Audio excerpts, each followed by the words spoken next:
On va parler un petit peu du chapitre, on est encore dedans. Ok, bon bah écoutez, let's go. Hein. Dragon révèle le plan qui va bouleverser le monde de One Piece. Let's go. Bienvenue dans cette review du chapitre 1064 de One Piece. Ouais, programme, Goji Law continue son combat pour aller Road Poneglyph contre Barbe Noire. Bonnie transforme tout le groupe de Luffy et surtout la fin révèle un lien entre foutu Albert Einstein. Hein. On dirait qu'Oda nous a écoutés. Bonnie Keishiroda, le grand Eshiroda nous a écoutés. Regardez. tout le groupe de Luffy. Comme par hasard, foutu Albert Einstein. Au moment même où on fait que dire et où on fait que dire foutu Albert Einstein, on l'a. Prochaine étape, foutu Isaac Newton, c'est sûr. Surtout, la fin révèle un lien entre Vegapunk et l'armée des révolutionnaires. Monkey Dragon. Autant vous dire que j'ai Goji particulièrement hâte d'en parler. Alors vous savez quoi? Pas de long blabla, commençons tout de suite. Alors déjà, grande surprise, le combat de Law versus Barbe Noire continue et n'est pas en off-screen. Je suis désolé, bon déjà, il a totalement raison, il est pas en off-screen, c'est un petit peu quelque chose qu'on redoutait. On disait oui, bon, on espère tous qu'on n'aura pas de combat en off-screen, on ne l'a pas eu, heureusement, magnifique. Par contre, je suis désolé, hein. Au-delà du fait que Barbe Noire est complètement taré de venir comme ça en l'air et tout, Stronger, il est fatigué. Je suis désolé, regardez sa tête, il en peut plus. C'est délirant. C'est plutôt étonnant et ça signifie surtout que Teach va avoir beaucoup de choses à nous dire prochainement. Du coup, j'en viens à me demander si on verra Kid de son côté vivre son aventure comme Law. N'oublions pas qu'il va devoir rencontrer l'homme à la cicatrice de feu possédant des infos sur le One Piece. T'imagines, l'homme à la cicatrice de feu, c'est Aokiji. T'imagines vraiment le Kid il part dans des recherches et tout. Et en fait, c'est Aokiji, du coup, il va croiser Barbe Noire. Barbe Noire qui aura certainement fumé Law. Du coup, Kid va peut-être entamer un combat contre Barbe Noire, et Barbe Noire va le fumer, du coup Barbe Noire aura battu les deux mecs qui ont battu Big Mom. Mais bon, ça m'étonnerait, on n'aura pas encore... Pourquoi pas en vrai, hein. Mais bon, homme à la cicatrice de feu, si l'auteur le met comme ça, c'est que t'as une ambiguïté, donc à mon avis, il joue un petit peu dessus. Et ça serait une bonne opportunité. Non, c'est Akainu. C'est chaud, qu'est-ce que tu vas aller parler à Akainu? Jack Akainu, il en peut plus, ça fait 50 ans qu'il est derrière son bureau, il crame son cigare. Palmarès, j'ai fumé que des cigares, il va attaquer l'autre direct, hein, il en peut plus. Hein. Opportunité pour Oda de Big l'introduire up à foutu Sengoku. dans l'histoire de la même manière qu'il a mis en place la rencontre Law versus Barbe Noire. Justement, parlons un peu de ce combat qui prend une dimension très intéressante puisque l'équipage de Law va étonnamment démontrer une incroyable résistance et combativité à contrer et combattre les pirates de Barbe Noire. Alors d'après ce qu'il n'empêche, je crois que j'en ai pas parlé, mais j'ai envie d'aller un petit peu à contre-courant. Voilà, contre-courant vis-à-vis de l'équipage de Law. Bon, en même temps, contre-courant, on a un petit peu l'habitude sur l'Euro Jackson. Mais bon, que voulez-vous, on ne se refait pas. En vrai de vrai, quand tu regardes vraiment... Je veux dire, quand tu regardes vraiment... On dit, ouais, l'équipage de Law, on les a sous-estimés. En fait, ils sont trop forts, mais en vrai de vrai. Le mec, la pingouin ou sushi, en vrai de vrai, il a craché de l'eau en direction des pommes. Ce qui a fait péter des pommes. Donc en vrai de vrai, est-ce que le palmarès est incroyable? Palmarès de sushi, je crache de l'eau.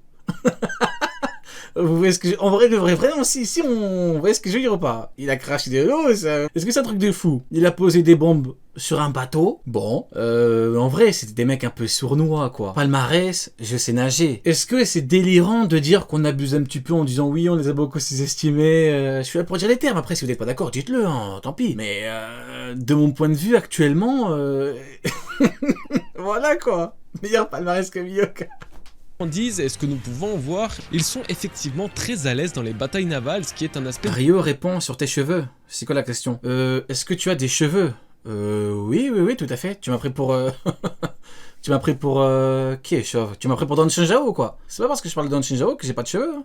One Piece que l'on n'a jamais trop exploité. Et puis je dois avouer avoir vraiment aimé la synergie que les deux équipages ont dans leur combat. Chacun répond efficacement au coup de l'autre et c'était vraiment plaisant à voir. J'aurais pas cru. On va forcément parler de capacité, notamment celle de Law et Teach, mais je tiens à noter le retour des bombes explosives de Doc Q qu'il nous a dévoilé lors de son introduction sur Jaya.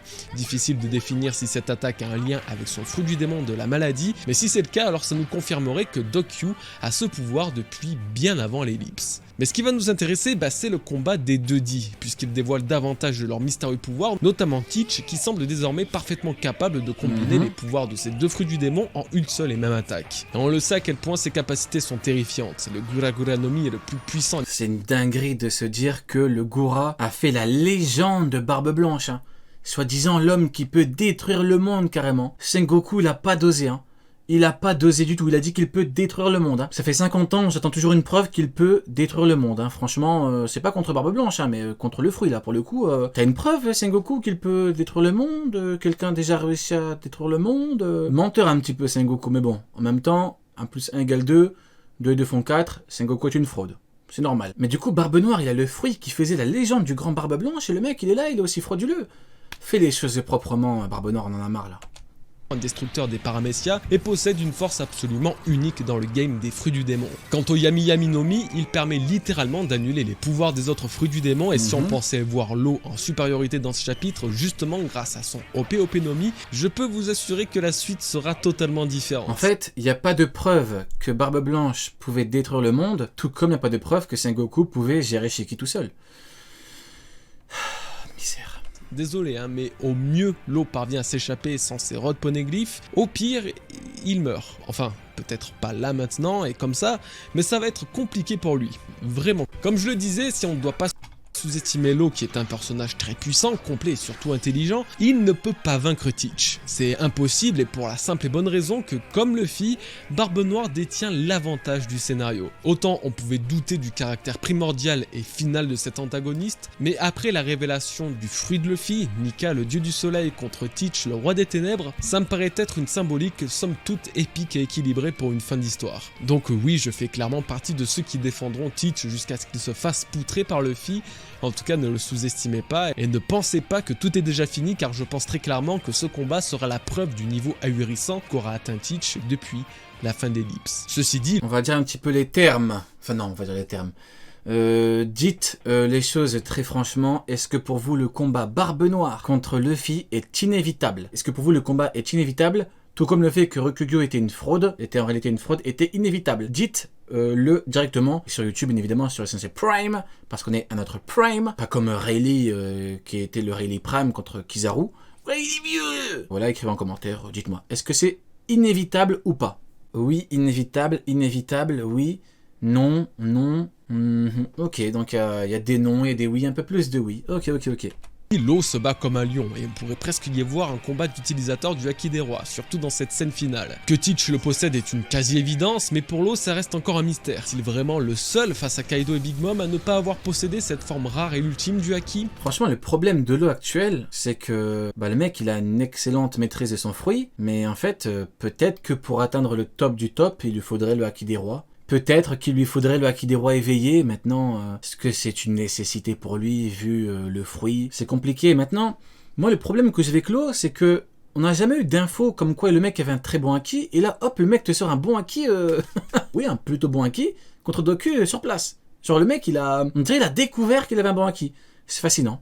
Il y a un sondage dans le chat. Encore difficile de l'imaginer à mon sens, dès que ta prime dépasse les 2 milliards de berries et plus, tu fais automatiquement partie de ceux qui sont assez uniques pour posséder un Haki aussi déterminant. C'est unique, tout comme Mihawk, le meilleur épéiste au monde, le roi. Une chose est sûre, l'homme qui a une épée noire. Et nous, lui, bouillonne à l'idée de n'être qu'un spectateur. Il faut avouer que ça serait un véritable avantage que d'éradiquer ces 2 pirates, là maintenant, pendant qu'ils se battent. Nouvelle grande surprise, Pudding se trouve à bord du navire de Barbe Noire. Alors j'imagine que... Alors, sondage inévitable, oui, non, c'est trop comment Mihawk égale fraude. Oh là là, mais non, mais c'est trop comment Mihawk est une fraude va gagner le sondage. Attendez, je vais voter. Je ne vous dis pas de quoi, je ne vous dis pas mon vote, hein, parce que c'est un vote privé. Hein. C'est privé, je tiens à ce principe, hein, mon vote restera privé. J'ai voté mieux que une fraude. Beaucoup risquent de ne pas comprendre puisque si on se réfère à la mini-aventure du Garma, elle est censée avoir été capturée que très récemment. Alors oui et non. Il ne faut pas oublier que cette mini-aventure a commencé depuis plusieurs mois déjà et entre-temps l'histoire de One Piece a subi une ellipse de quelques semaines. Si on doit localiser dans la timeline quand se déroule le kidnapping de Pudding par l'équipage de Barbe Noire, ça serait entre le chapitre 930 et 1040. Oui, c'est une grosse fourchette et... Bah ouais, il a pas tort, hein. Il a pas tort. Maintenant, le problème étant que Big Mom n'était pas là, que Smoothie n'était pas là, que Cracker était blessé... En fait, c'est une dinguerie à quel point Aokiji et Vanogure ont eu de la chance, hein. Quand on y pense. Le fait que Katakuri et Oven soient occupés avec les Germa, c'est de la chance de ouf, hein. L'équipage de Barbe Noire, niveau chance, ils sont fournis, hein.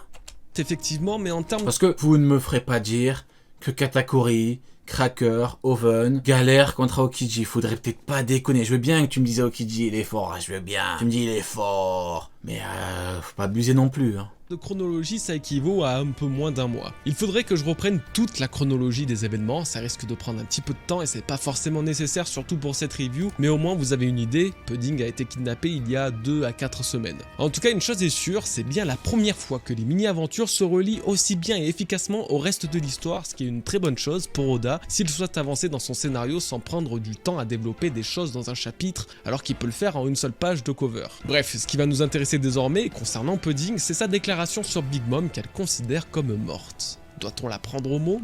Big Mom est-elle véritablement morte suite à l'attaque de Law et Kid ? Ouais, voilà, il y a problème de traduction. Pudding qui a dit Big Mom est morte, Big Mom n'est pas morte. C'est toujours compliqué quand t'as une ambiguïté sur une phrase si importante. Alors dit-elle qu'elle est morte, dit-elle qu'elle ne l'est pas. Maintenant, ce ne sont que les mots de Pudding. Est-ce qu'elle est mieux informée que d'autres ? C'est très compliqué. Alors très clairement, la défaite des empereurs fut un sujet très controversé dans la communauté suite à cette guerre de Nigashima. Et outre la question, les Yonko méritent-ils de perdre de la sorte, c'était surtout leur potentielle mort qui posait pour moi, davantage de problèmes. Effectivement, il y a eu un problème au niveau de Luffy contre Kaido parce que beaucoup auraient voulu que Luffy batte Kaido avec quelqu'un et pour Big Mom, beaucoup auraient voulu que Kid et Law batte Big Mom avec en plus quelqu'un d'autre. Mais en termes de rapport de force, si tu avais suivi l'Euro Jackson, tu aurais vu qu'il n'y avait pas de problème. Depuis le début, le plan d'auteur était clair. Luffy est un niveau Yonko, il le bat, Kid et Law atteignent le niveau. Ouais, maximum ou peut-être un tout petit peu supérieur, mais bon, pourquoi ? Au niveau d'évolution, c'est un petit peu compliqué, il faudrait nous l'expliquer en tout cas. Contre Big Mom, les deux gagnent quoi, donc il n'y avait pas vraiment de problème à ce niveau-là. Maintenant, il y a débat sur les fins, en gros, Kaido qui perd comme ça et Big Mom qui perd comme ça, dans le sens où ils tombent tous les deux, mais bon, après, faut faire des choix. Hein. Bon, je vais pas du tout me donner un style puisque j'ai très clairement fait comprendre qu'à mon sens Kaido et Big Mom, bien que défaits, étaient toujours en vie et je le penserai encore. Hein. Évidemment, je ne me repose sur aucune véritable preuve concrète si ce n'est que si Big Mom doit mourir alors Kaido le devrait également vu qu'ils ont subi plus ou moins la même forme de dégâts et de défaites surtout et si...